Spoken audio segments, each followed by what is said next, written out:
होगी, हमारी सरकार बनेगी तो गैस सिलेंडर 500 रुपये हम लोग करने का ऐलान करते हैं।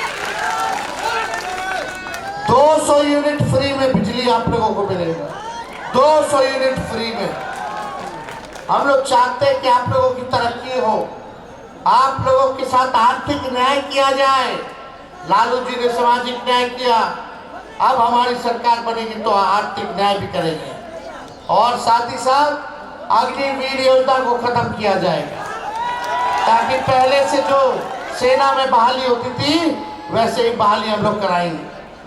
अग्निवीर योजना में कोई शहीद हो जाए तो शहीद का दर्जा नहीं है, पेंशन नहीं मिलता, पेंशन नहीं मिलता तो कैंटीन का भी सुविधा नहीं मिलता। और सबसे बेकार की बात कि 4 साल में आपको बाहर कर देगा सेना से।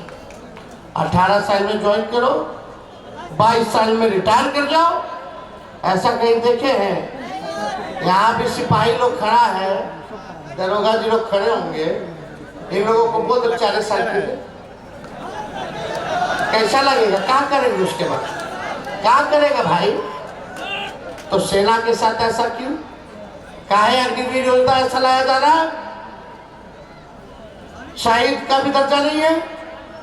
बताइए, शहीद का दर्जा मिलना चाहिए कि नहीं मिलना चाहिए, जो भारत मां की रक्षा करते करते शहादत दे दे?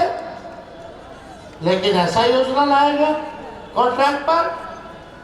तो हम लोग जैसे पुराना बहाली चलता था उसी हिसाब से बहाली हम लोग कराने का काम करेंगे। मोदी जी आ रहे हैं बार बार, पटना में आज रोड शो करेंगे मोदी जी, कल 3-3 को रैली करेंगे बिहार में। सुनिए, तेजस्वी एक 34 साल के लड़के ने नौकरी के एजेंडे पे प्रधानमंत्री को रोड पे ला दिया। हालत खराब है भाजपा के। कल 3-3 को रैली करेंगे।